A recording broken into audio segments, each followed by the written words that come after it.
न कहीं से इसकी आवाज़ मिली होगी, सुनगुनी मिली होगी, आहट मिली होगी, और अपने बचने की वजह से वो धड़ से करवट मार दिए और बीजेपी में आज वो शपथ ग्रहण करने जा रहे हैं। ईडी सीबीआई की वजह से सिर्फ आने वाले समय में शायद अपनी ये जमानत खुद की बचा ले नीतीश जी, तो बहुत बड़ी बात होगी। जमानत जब्त हो जाएगी, पूरी उम्मीद है। और वो पक्का जो है कि बीजेपी का रखैल है, दलाल है, इसमें कोई शक नहीं है। मनीष कश्यप जी, मनीष कश्यप। लीजिए कि लोकसभा चुनाव होने के बाद इनको बीजेपी जैसे हम आप दूध से मक्खी निकाल के फेंक देते हैं, वैसे कहीं इनकी स्थिति ना हो जाए जी।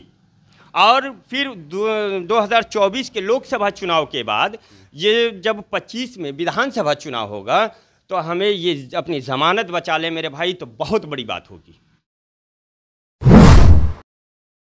नमस्कार, मेरा नाम हरेंद्र बसंत है और आप जनतंत्र खबर देख रहे हैं। इस वक्त पूरे बिहार में जो है एक विषय चर्चा का विषय बन चुका है, वो है नीतीश कुमार। जी हाँ, नीतीश कुमार जो है 8वीं बार जो है इस्तीफा देकर 9वीं बार मुख्यमंत्री का शपथ लेंगे। राजद के साथ महागठबंधन में थे, लेकिन अब इस्तीफा देकर अलग हो गए हैं और भाजपा यानी एनडीए के साथ मिल गए हैं। किस वजह से मिले हैं, क्या कारण रहा होगा, इसी संबंध में बात करने के लिए हमारे साथ उन्हीं के पार्टी के प्रदेश महासचिव हैं, यानी जदयू के प्रदेश महासचिव हैं नाजिर इकबाल साहब। इनसे पहले बात करेंगे। सबसे पहले स्वागत है सर हमारे चैनल में। बहुत बहुत धन्यवाद। नीतीश कुमार जी इस्तीफा देकर एनडीए में शामिल हो गए और वो जो है 9वीं बार मुख्यमंत्री बनेंगे, तो पहले इसको कैसे देखते हैं ये बताइए। देखिए, अब देखना क्या है, देखने को तो पूरा वर्ल्ड देख रहा है जी। और उनके विषय में अब सिर्फ और सिर्फ हम यही कहना पसंद करेंगे कि उनको पलट आसन का माननीय प्रधानमंत्री जी को भारत रत्न से नवाजना चाहिए। पलटासन जिसको बोलते हैं, जो 9वीं बार वो आज फिर से शपथ ग्रहण करने जा रहे हैं, उनको पलटासन का भारत रत्न मिलना चाहिए प्रधानमंत्री जी के द्वारा नीतीश कुमार जी को। क्या है? अरे 9वीं बार महाराज, मतलब आप समझ रहे हैं इस चीज़ को, गिनीज बुक में उनका नाम आना चाहिए। और आप कह रहे हैं कि क्या है, आप उन्हीं के पार्टी में हैं और उन्हीं पर व्यंग कस रहे हैं। व्यंग नहीं कस रहे हैं, आपको मैं बता दूं कि वो हैं एसी में रहने वाले आदमी, सीएम आवास में, उनको मतलब ज़मीनी स्तर से भेंट नहीं है, ठीक ना। और हम लोग जो है एक कार्यकर्ता हैं, एक सिपाही हैं, जो कि हम लोग डोर टू डोर जाते हैं, पब्लिक टू पब्लिक मिलते हैं और मिलने के बाद लोगों को कन्वेंस करते हैं, तब जा कर के उनको वोट मिलता है और वो सीएम की कुर्सी संभालते हैं। हम लोगों की मजदूरी की वजह से। अच्छा, आपको नहीं लग रहा है कि इस तरह का बयान दे रहे हैं नीतीश कुमार पे तो आपको पार्टी से निकाल दिया जाएगा?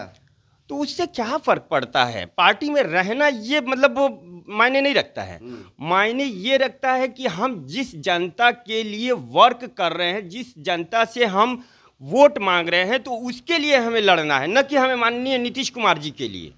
जी ना, मुझे जनता के लिए लड़ाई लड़नी है, मुझे जनता पहले है, मेरे लिए जनता की भावनाएं पहले हैं। आज जनता इतनी आक्रोशित है, इतनी आक्रोशित है। मैं ज़मीनी नेता हूँ, बहुत बड़ा आदमी नहीं हूँ। मैं कल ऑटो और बस से नोखा से नुआव तक का सफ़र मैंने तय किया और उसमें कई बिरादरियों के लोग मुझसे मिले और मिलने के बाद सिर्फ और सिर्फ जो है जितनी भी निंदा की जा रही है वो कम है नीतीश कुमार जी के लिए। गाली दे रहे थे। अब इसको क्या कहा जा सकता है, वो तो स्पष्ट है ना। अच्छा, नीतीश कुमार तो इस्तीफा देकर फिर मुख्यमंत्री बनेंगे, क्या कारण रहा होगा जिसकी वजह से जो है महागठबंधन ने तेजस्वी के साथ जो है साथ छोड़ दिए? क्या कारण रहा होगा? देखिए, सबसे बड़ी चीज़ कि कारण तो जहाँ तक है वो तो सभी जान रहे हैं और उसको मैं आपके सामने साबित तो नहीं कर सकता, लेकिन फिर भी कह सकता हूँ कि मोदी जी और अमित शाह जी की एक ही गणित है कि सीबीआई लगाओ, ईडी लगाओ और उनको जेल भेजो, उनकी राजनीति को मार दो। बहुत बड़ी बात कह रहे हैं जी, मैं सच्चाई बोल रहा हूँ। रहेगी बांस न बजेगी बांसुरी, इस तरीके से उनको किसी न किसी तो वो करीबन आज 18-20 सालों की राजनीति कर रहे हैं, वो भी मुख्यमंत्री रहते हुए। ऐसा नहीं कि सिर्फ नेता मंत्री, मुख्यमंत्री के रूप में वो 18-20 सालों से आज बिहार की धरती पर राज कर रहे हैं। तो उनको कहीं ना कहीं से इसकी आवाज़ मिली होगी, सुनगुनी मिली होगी, आहट मिली होगी, और अपने बचने की वजह से वो धड़ से करवट मार दिए और बीजेपी में आज वो शपथ ग्रहण करने जा रहे हैं, ईडी सीबीआई की वजह से। सिर्फ और नहीं तो अन्यथा अगर आरजेडी की तरफ से कोई भी दबाव होता तो अभी 3 मंत्री उनके बदले गए, हटाए गए, तो तेजस्वी की कहीं से आहट नहीं मिली कि तेजस्वी नाराज हैं या कोई बात हुई, कोई वार्ता हुई। अगर होती तो आप भी जानते, मैं भी जानता। नीतीश कुमार इस्तीफा देने के बाद ये बात कह रहे थे कि उधर भी सही नहीं चल रहा था, इधर भी सही नहीं, दोनों तरफ तकलीफें थी, इसी की वजह से हम छोड़ दिए।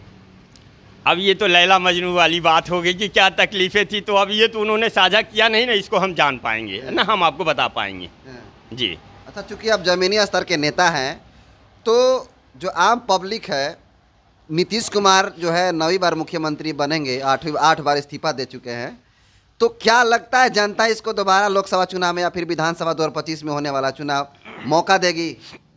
हमने आपको बताया ना कि मैं कल अभी नोखा से नुआव तक का सफ़र किया बाई रोड, और वो भी प्राइवेट बसों से, ऑटो से, ऐसी गाड़ियों से, ठीक है ना।